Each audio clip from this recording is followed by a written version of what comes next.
Fine. Welcome to the part 4 of the Development and World System School of the Marxist Economics lecture series. This lecture series is prepared for the Middle Technical University Northern Cyprus campus. And in the last part, we actually have ended our part by claiming that basically, according to the World System School, countries like Ottoman Empire or the in 19th century, late 19th century, and the Soviet Union in the 20th century were basically part of the world capitalist economic system. And here actually, and this is actually the description which was written by the Wallerstein, one of the major proponents of the World System School, World System Economic System idea.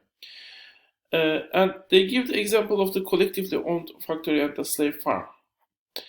Well, when we are talking about the collectively owned factory or a slave farm, basically, we have a case where in one case we have slaves that are used as labor force, which is not a wage labor, of course, which has a different rules. You buy a slave and then to be most profitable, you should work that slave as much as you can, and you cannot basically discard the slave when the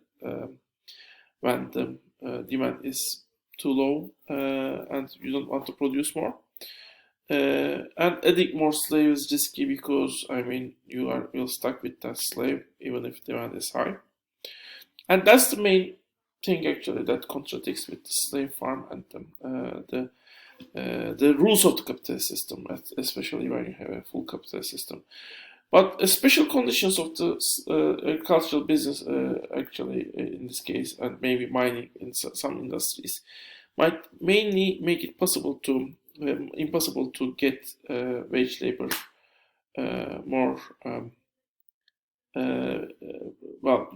draw wage labor workers who are working for wage labor to the agricultural business, and that's why actually you should also have a reserve army. Part of that reserve army might also serve to these sectors which are actually which cannot draw workers who can find better jobs.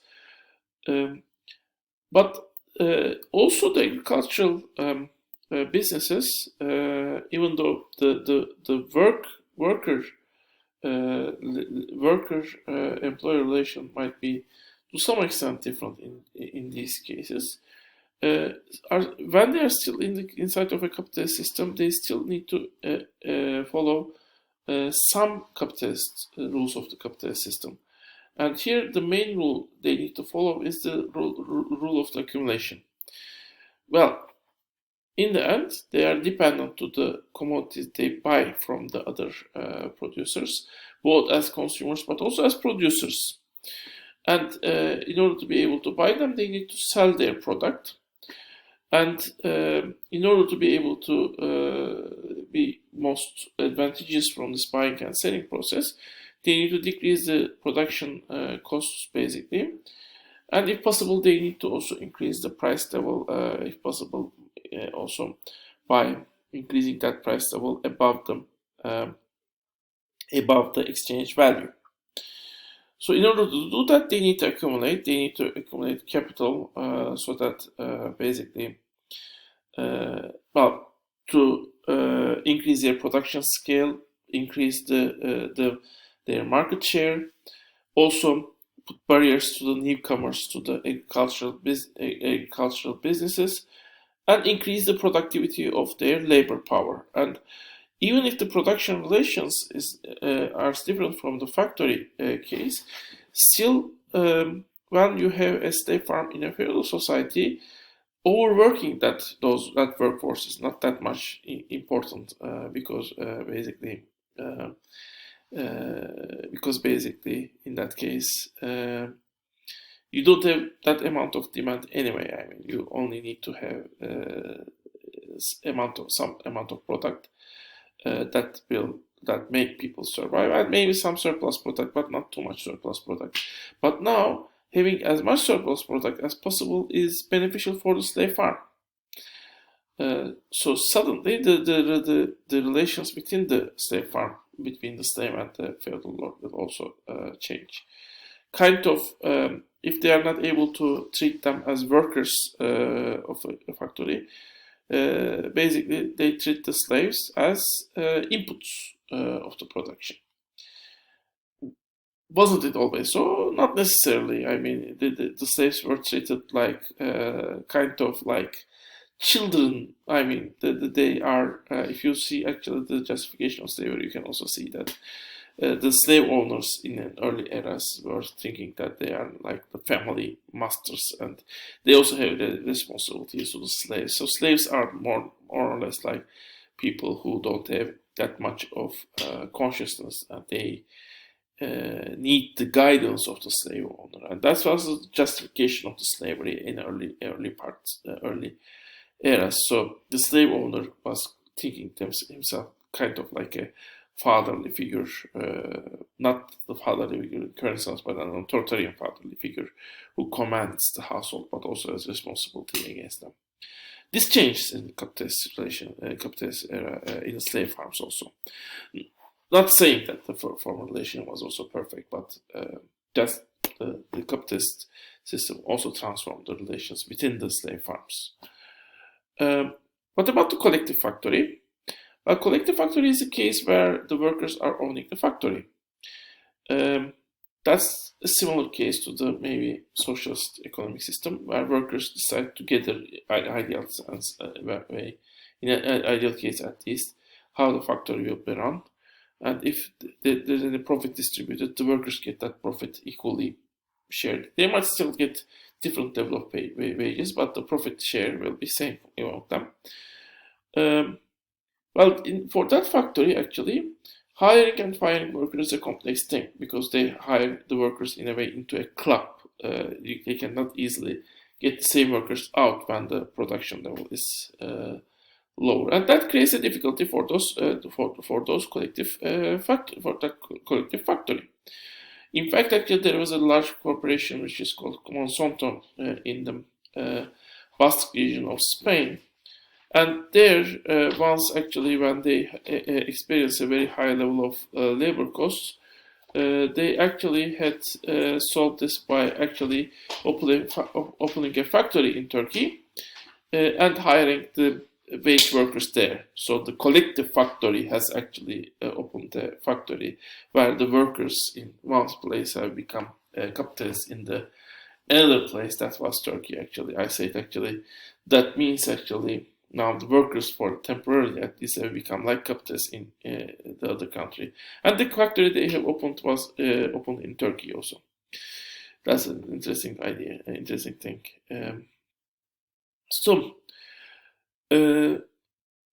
However, this collective factory is still very much dependent on the capitalist relations, since they need to buy products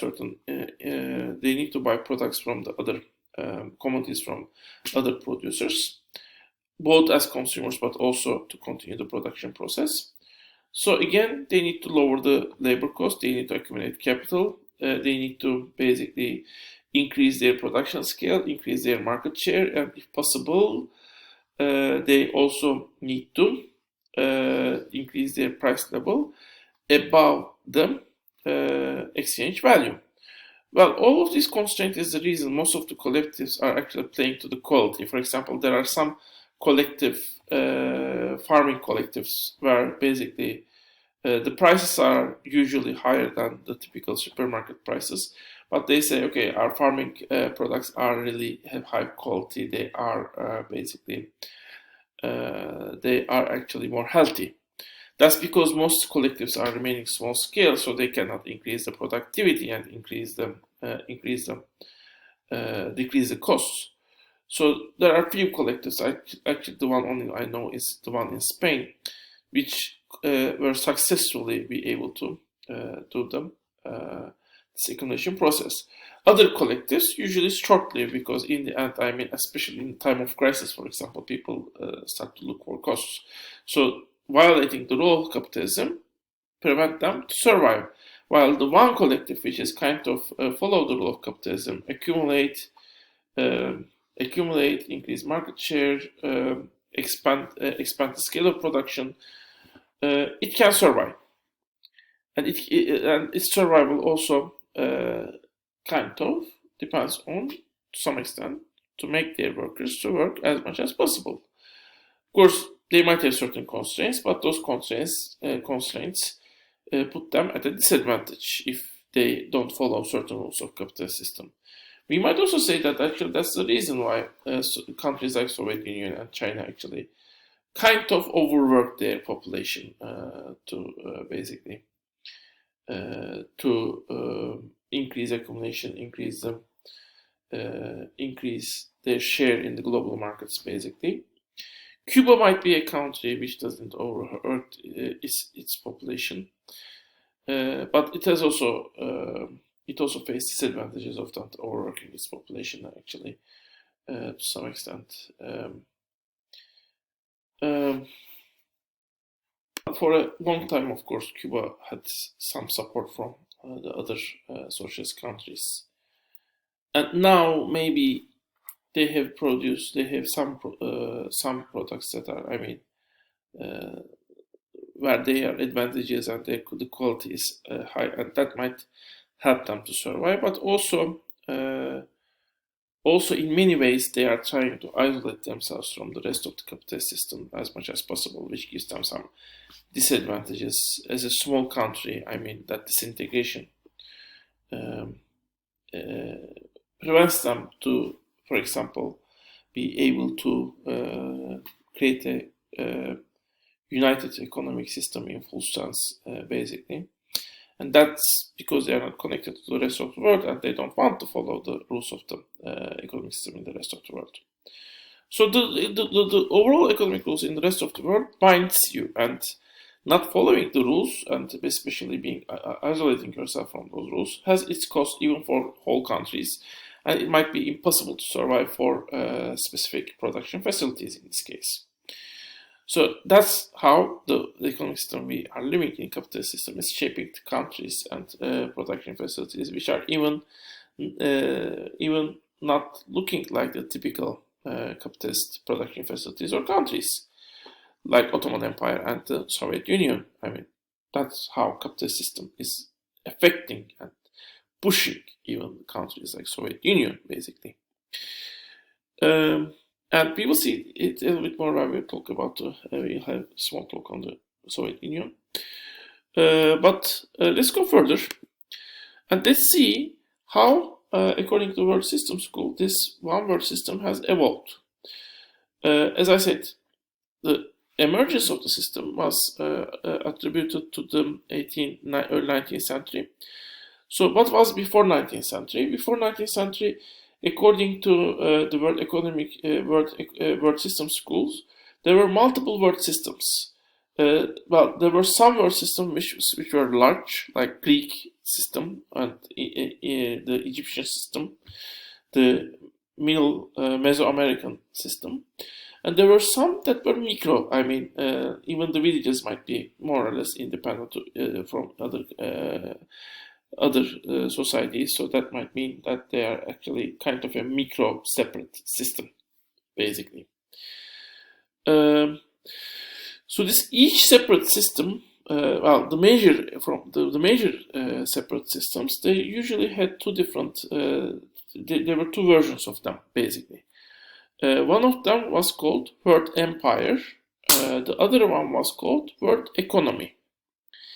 Here we say world, but actually we don't mean that they spread it to the whole world. They kind of created their own world in a small area, which might be as small as the current Greece and maybe the Aegean Sea.